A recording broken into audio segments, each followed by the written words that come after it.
Hey everyone, welcome to another BeardNord video. I really hope you're doing well. Truly, I do. Today's video is going to be a little different. I'm not sure if it's what you want to see, but I just felt I wanted to talk about it, and what better place to do that than with you guys on YouTube. So, yeah. I suppose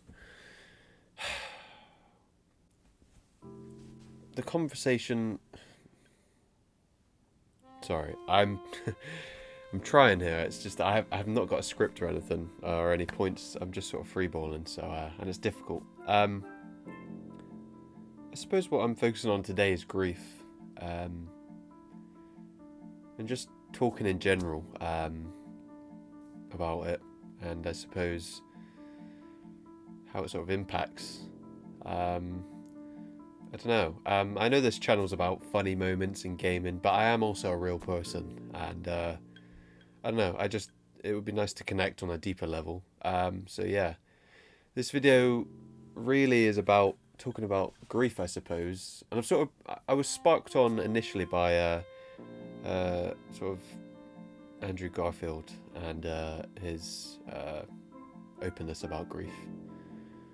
So I suppose, yes, today's video is about grief and gaming, which sounds a little weird, but they do interlink, I promise. Where do I even begin? I suppose my earliest memory with gaming with my mum is probably, weirdly enough, it's actually Skyrim, which I don't. She never really enjoyed me going into like the caves with the draugrs or any monsters or anything. She always loved instead when I was on sort of Breeze Home, or like building a house and designing it and setting the fires. She always really enjoyed watching that. Yeah. So sorry. Yeah, she always loved watching that, and I don't know, it was something we connected over, and that was really powerful because I love games, and she loved what I loved, or I loved that I loved gaming, and then she actually found joy in it herself, albeit not in the sort of typical way of actually playing the game, but just watching, me build the houses on Skyrim, sort of designing them, the rooms, and the sort of, I guess, the cozy factor of it, and the music, and yeah, I think that's the first major impact gaming had on me in sort of my relationship with my mum. And weirdly, a video I recorded playing Breath of the Wild. Another one is probably just walking around Breath of the Wild and just hearing the ambient music and just sitting, or even being at Link's house in Breath of the Wild, and I would sort of again show my mum sort of it was just lovely to see how sort of gaming brought these two completely different generations together, me and my mum. Again, it's that atmosphere, that sort of I guess cozy factor. I'm always one for atmosphere, just sort of taking a minute, just standing, for example, in a game and just listening to all the sounds of either the birds or the wind or whatever. And she could appreciate that too, and yeah, I'd always loved sort of just walking around Link's house. Again, she wasn't a fan of the monsters, so I'd try and make sure I stayed around Link's house where they wouldn't spawn. And that was, again, the same with Tears of the Kingdom, where I'd be on the Sky Islands as it was just sort of coming into dusk, and the sun would just be nice and orange, and then the wind and just the small piano keys, and again, I'd sort of show, and we'd just sit there looking out on this vast landscape of Hyrule from atop the clouds, and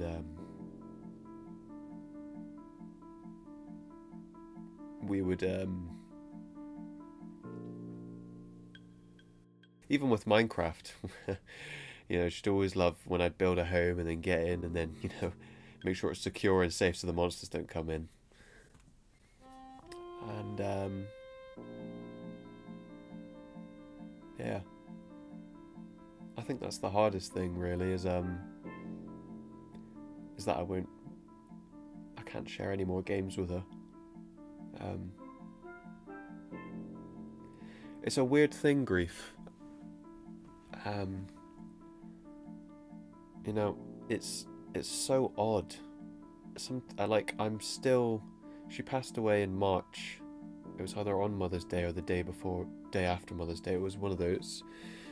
Um,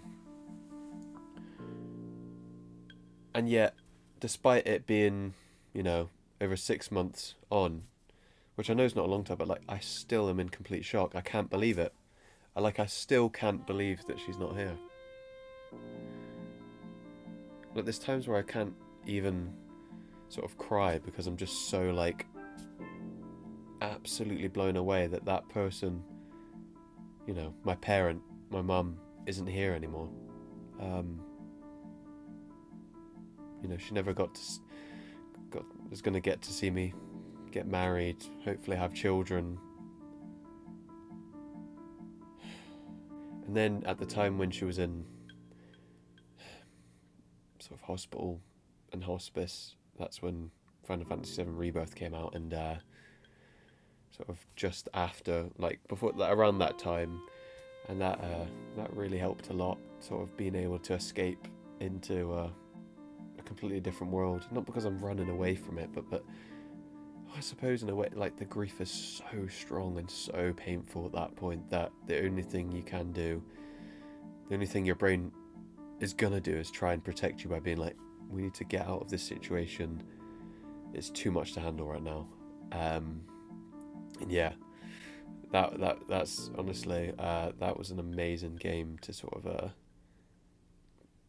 to be honest, just completely take me away from the pain, even for a certain amount of time, just to sort of let it slowly sink in.